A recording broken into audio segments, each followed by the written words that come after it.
In this episode of the Locked On NBA Big Board Podcast, I am going to discuss the top undrafted free agents that stood out, showed out, and shined in Las Vegas. 2023 was widely considered a deep draft class, but one of the things I did not consider was the number of players that would not get drafted that will have an impact in the NBA sometime. So stay tuned to find out who my top undrafted free agents were from the 2023 NBA draft class.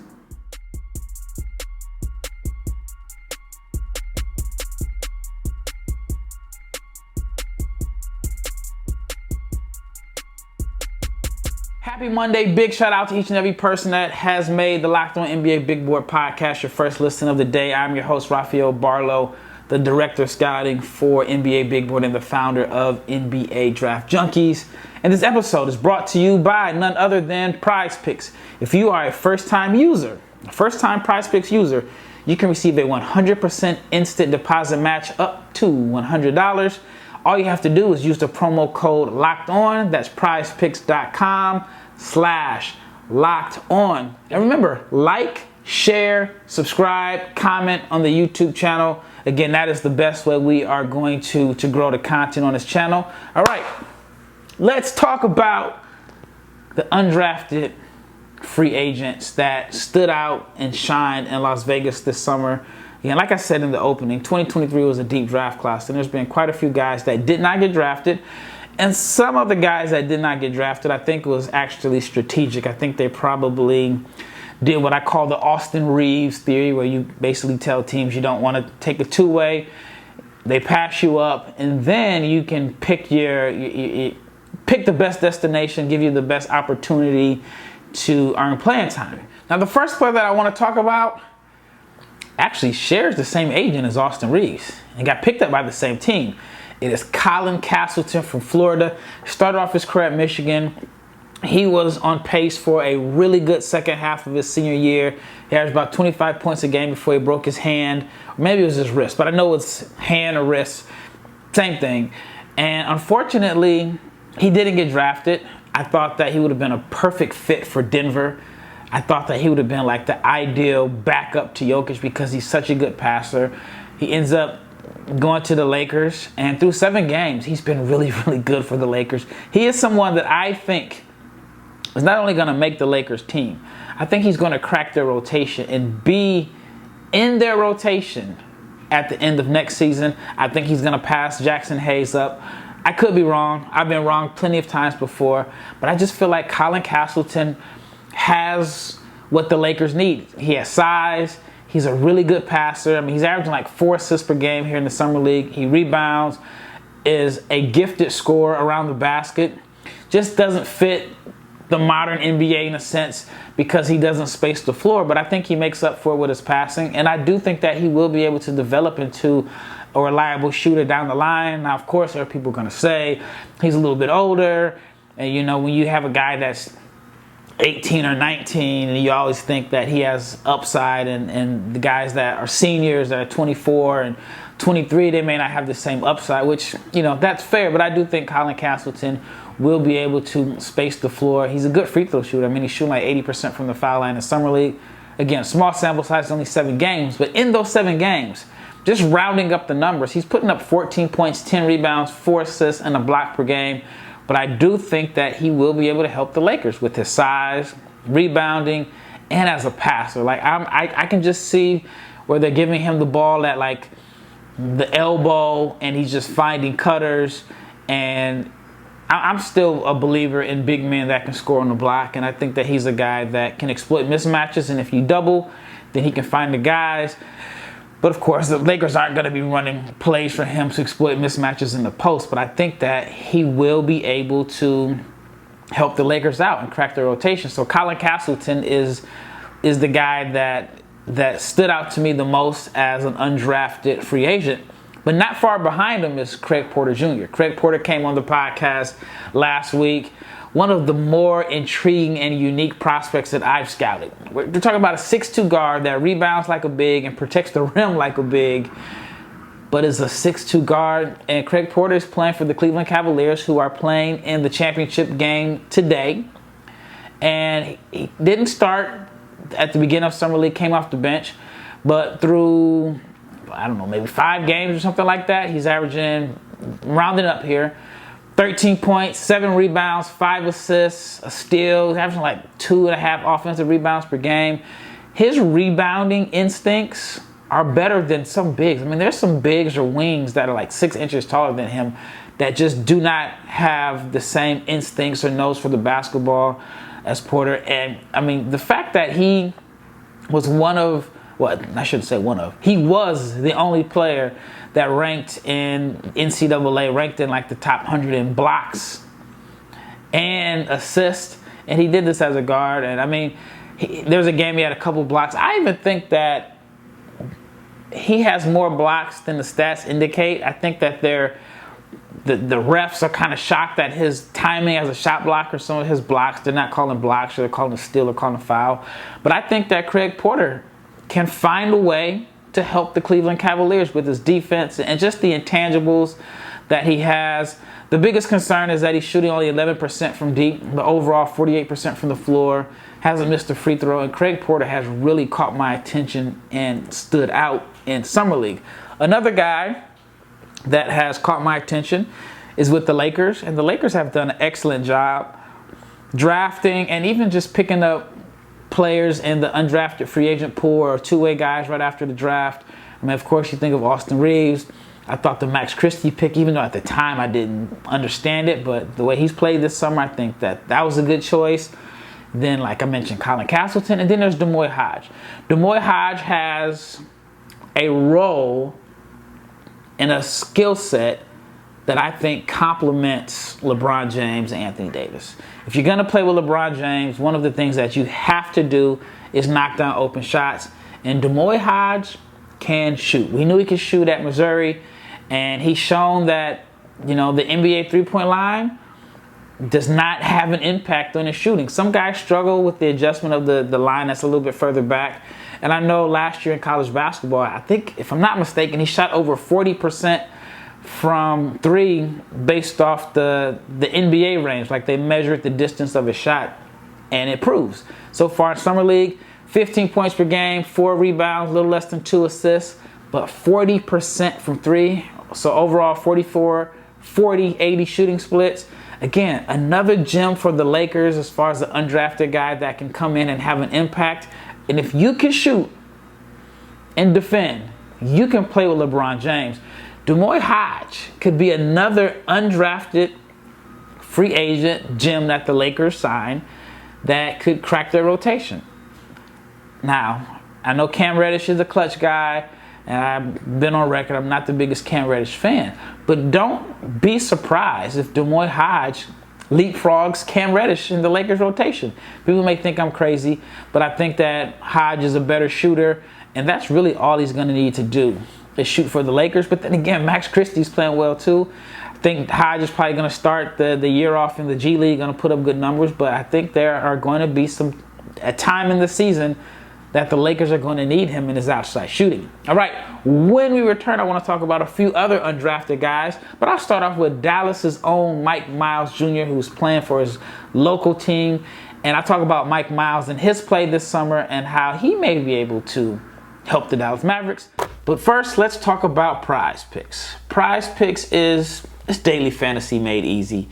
And all you have to do is pick 2 to 6 players, and you decide if they will score more or less than their Prize Picks projection, and you can win up to 25 times your money.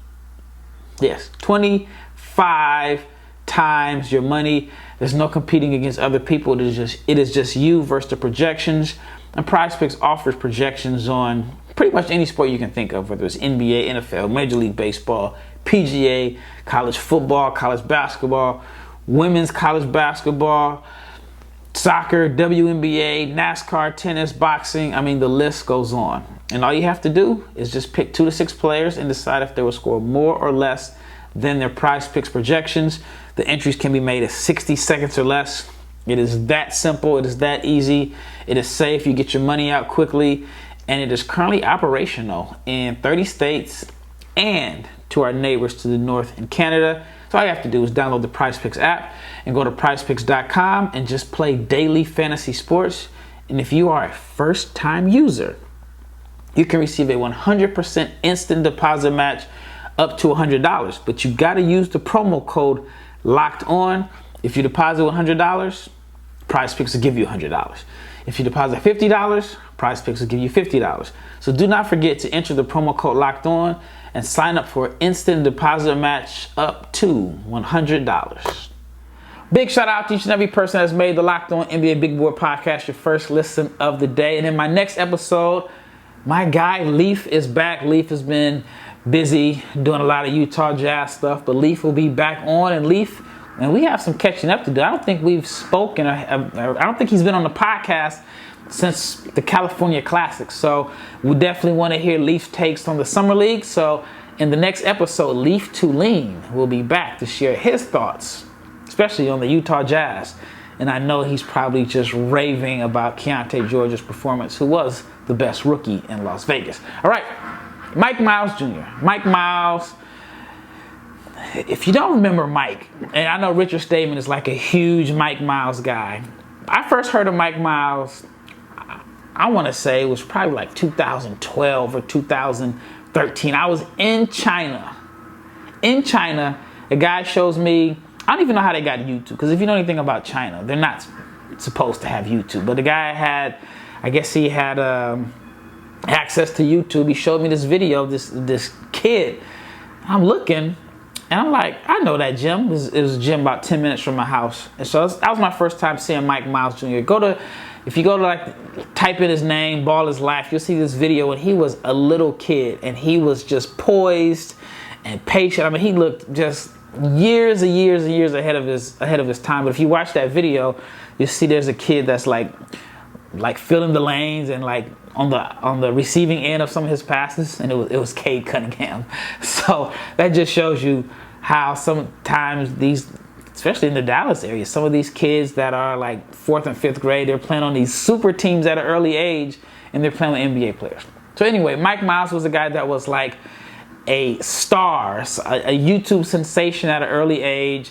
Then he just didn't grow, and then he was like unknown. His name was never mentioned as one of the best players in the city.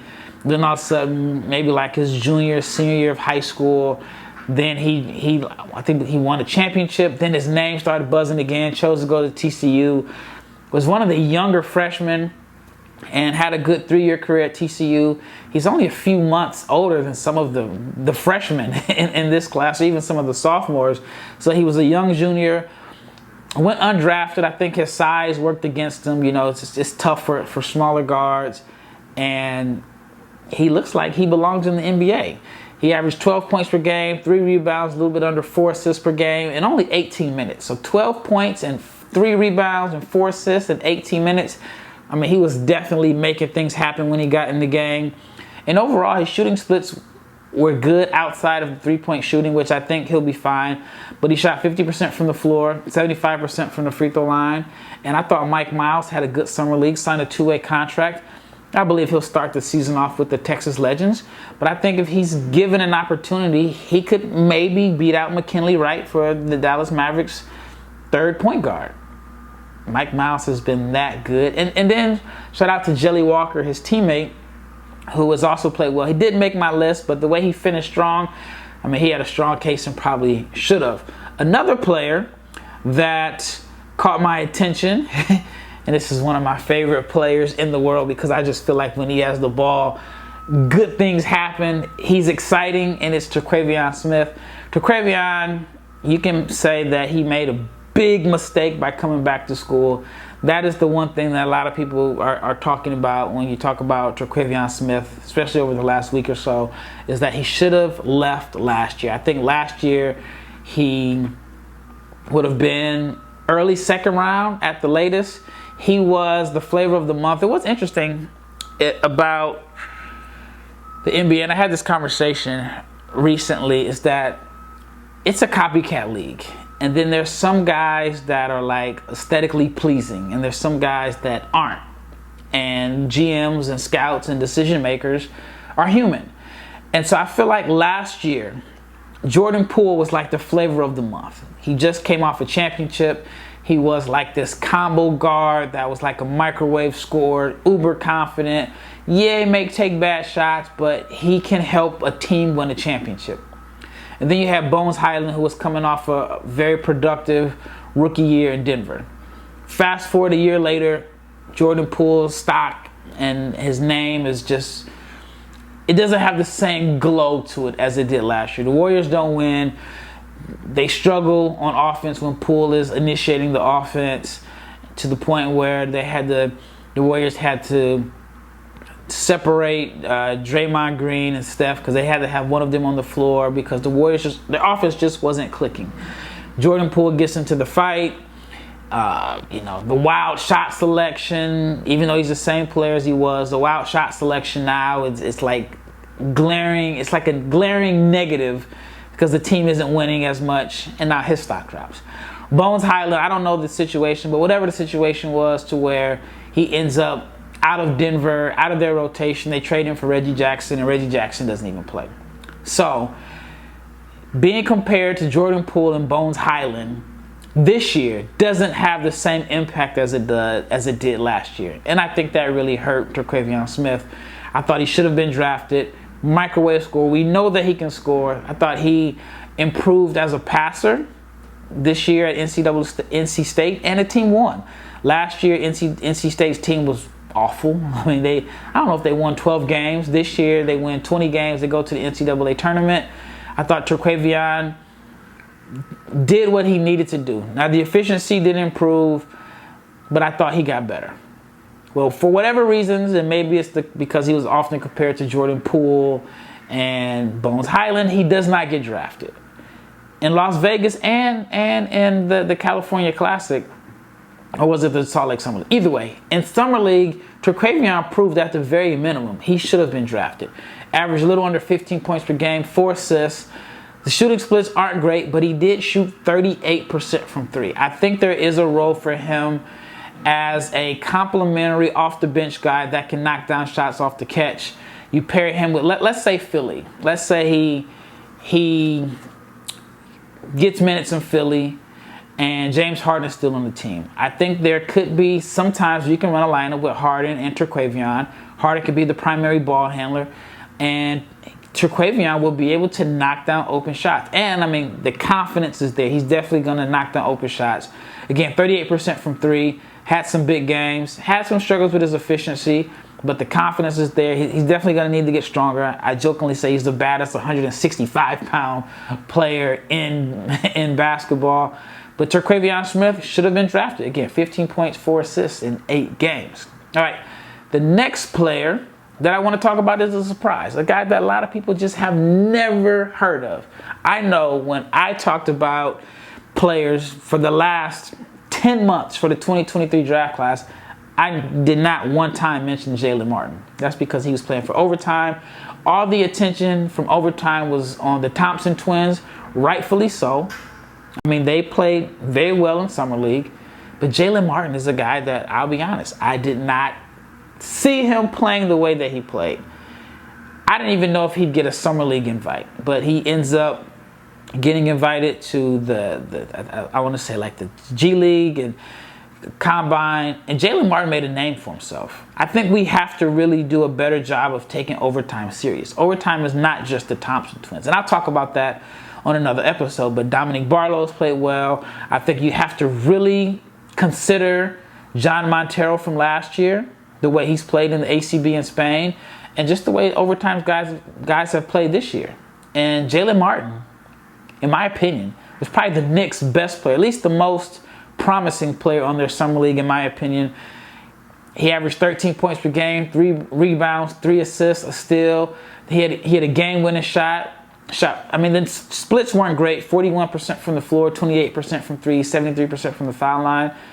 But I think there's potential there. I do think a year of development in the G League, I think he can make an impact down the line. I think Jalen Martin is an NBA player. All right, when we return, I want to talk about a few other guys that caught my attention. A couple bigs that had shiny college resumes that didn't get drafted, but I thought they played they showed some flashes in the summer league. Stay tuned.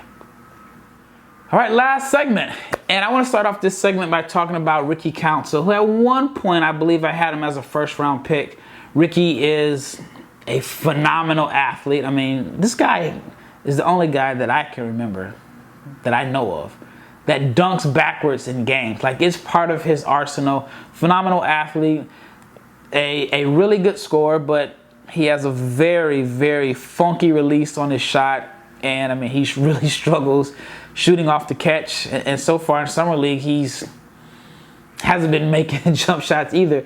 He is 1 for 17 from 3 in Summer League. But outside of the poor shooting, I thought Ricky Council has shown some flashes. I thought, good enough to be drafted. In 8 games, he's averaged 10 points per game, 4 rebounds, and assists. The shooting is probably because he's taking so many threes, but overall 37% from the floor, 77%. I think he's somewhat of a project in a sense. I don't know if he's going to have to just totally rework his form. I was at his pro day, and he made some shots in his pro day, but it was a situation where he was unguarded, and he took enough threes to where he was able to catch a rhythm and make some threes. But I was surprised that he actually looked to shoot threes in his pro day. A lot of times, if that's your weakness, it's not something that your agent or you put on display in front of hundreds of scouts. But the shooting is a real concern. I think it's going to be hard for him to play off of stars. But I wonder, like playing in the G League, is that going to really help his game? Because I think in the G League, it fits his style of play. It's up and down. It's fast paced.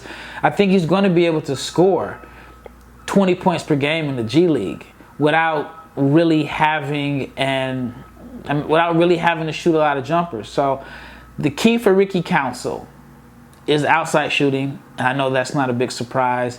He showed some flashes of why there were some people that were really high on him this summer, but he also showed why the shooting is a concern. But I thought he played well enough to, maybe in a redraft, you'd have to really consider him. All right, the next 2 guys I want to talk about are guys that they're like these old school bigs that, 15 years ago, they would have been first round picks. Adamo Sanogo for the Bulls. Played 5 games, averaged 10 points, 8 rebounds per game, 2.4 stocks. Not just blocks, but he was getting assists and steals. He shot 65% from the floor. Just showed that he is a force around the basket, good touch. And we saw that in the NCAA tournament when UConn won a championship. And I don't know about his NBA future because, it's a traditional big. Even though he's shown flashes that he can space the floor, a little bit undersized, I think that he's just going to have some tough decisions to make because there's going to be big money for him overseas where the game is it's different than the NBA, but they feature bigs a lot more. And then there's Oscar Tshiebwe. Oscar didn't have crazy numbers, only averaged 6 points per game, but he did what Oscar Tshiebwe does. There's nobody that rebounds the basketball with the same hunger and intensity as Oscar Tshiebwe. He only played 13 minutes per game for the Pacers, but he averaged a little under 7 rebounds per game in 13 minutes. If he would have played your 30 minutes per game, he might average 15 rebounds per game, close to what he did in college. So Tshiebwe, again, I don't know his role with the Pacers, but I think there may be a spot or a role for him. I was trying to combine spot and role at the same time. But I do think there is a spot for him in the NBA. Another guy that I want to talk about, actually 2 guys, a little bit under the radar, play totally different positions. One is Grant Sherfield from the Suns. Grant is a kid that I've had a chance to watch in high school. He's from the Dallas area. I think he's actually from Fort Worth. Bounced around from a couple schools. I know he started off at Nevada. I think from Nevada he went to Wichita State, finished at Oklahoma. Had a really good senior year at Oklahoma. And I thought that he showed in Summer League that he is someone that could down the line be a third point guard. He's a strong guard. Averaged 11 points, 4 assists per game, a little under 2 steals. Shot 45% from the floor, 75% from the foul line, but only 24% from 3. Phoenix is a team that Right now, they don't have a point guard. If you look at their roster, they don't have a point guard. They just traded Campaign. We know they traded Chris Paul. Looks like the starting lineup is going to be Devin Booker, Bradley Beal, Kevin Durant, DeAndre Ayton, and whoever the fourth guy slips my mind. But right now, they don't have a traditional point guard. I wouldn't say Grant is like a traditional point guard, but maybe he'll get some minutes as I think he's going to start off in the G League, of course, and depending on if he stays with the Suns. But I think that he could also be someone that down the line, has an NBA career. And then there is Marquise Noel, one of my favorite players to watch. He is pure entertainment. I'm a little biased to like small guards, but I just love the swagger and the confidence that he plays with. And I love the passing and the court vision and the pick and roll. I thought he's had an okay summer league. Okay in the sense that he showed that he can pass the ball, average a little under 7 assists per game. And the scoring was, he got his points, 12 points per game, but the efficiency was a lot to be desired. 34% from the floor, 33% from three. But he also averaged 4 turnovers per game. Well, I don't think that in a redraft, based off of how he played in the summer league, that he would get drafted. But I do think that Toronto has something there, and you never know. Toronto had success with a small undrafted guard that ended up playing a role in their championship team and just signed for like $130 million. Not saying Marquise Noel is Fred VanVleet, but Toronto has had some success. And so I think that Marquise Noel is a player that's going to play with the Raptors 905. Even though he's like 24 years old, a little bit older, I think that Toronto's going to take a flyer, see if they can, find another Fred VanVleet. All right, one more player that I want to talk about is Matthew Mayer. So Matthew Mayer is someone that he has been like one of the more confusing prospects for me. I liked him at Baylor, even though he had like a limited role on their championship team, but he was a factor on their team that won the NCAA title a couple years back. He's a good athlete. He's fluid. He's strong. He can shoot. Like, he's one of these guys that just looks the part. But the production and what I see just don't add up. Like, I've always felt, at least for the last 2 seasons, Matthew Mayer should be more impactful than his numbers indicate. I would have drafted him, not last year, but right after Baylor won the national championship. I would have taken a 2nd round pick on him. And then here it is 2 years later. And he played for the Rockets, the Houston Rockets that have been really, really good in summer league. I mean, they had Jabari Smith and Tari Eason, and Cam Whitmore was really good. And Matthew Mayer, in his 3 games for Houston, averaged 14.7 rebounds per game, shot 46% from the floor, 38% from 3, 90% from the foul line. If Matthew Mayer puts it together, I think Matthew Mayer is an NBA player. I think maybe in a reduced role where he's not expected to put up bigger numbers. Like I said, I expected him to just not necessarily dominate college basketball, but I expected him to be more productive. But maybe now in a very, very reduced role where he just has to knock down open shots and finish in transition, attack closeouts, maybe that is perfect for Matthew Mayer. And so maybe, I don't know if it's the Houston Rockets, but if I'm an NBA team out there, based off of what I've seen out of Matthew Mayer, I'm going to give him a shot because he has the tools. He has the tools to make a living in the NBA. Well, that wraps up this episode. Once again, it's Rafael Barlowe. I just talked about some of the top undrafted free agents that caught my attention. There's a couple of guys I left off. Kendrick Davis averaged 11 points per game. I thought that he played well. He's another, like I said, that's the name that I left off. There's some other guys that I probably failed to mention. But anyway, in the next episode, Leif Thulin will be back, and Leif is going to share his thoughts on the 2023 Summer Leagues because, like I said, I haven't talked to Leif since the California Classic. So we'll talk about California Classic, Salt Lake Summer League, and of course, Las Vegas. And you know Leif, he covers the Utah Jazz. So I'm sure we are going to talk about Keontae George and maybe share his thoughts on the 2 Jazz rookies, Taylor Hendricks and Bryce Sensabaugh, that didn't play. Well, once again, it's Rafael Barlowe, and I am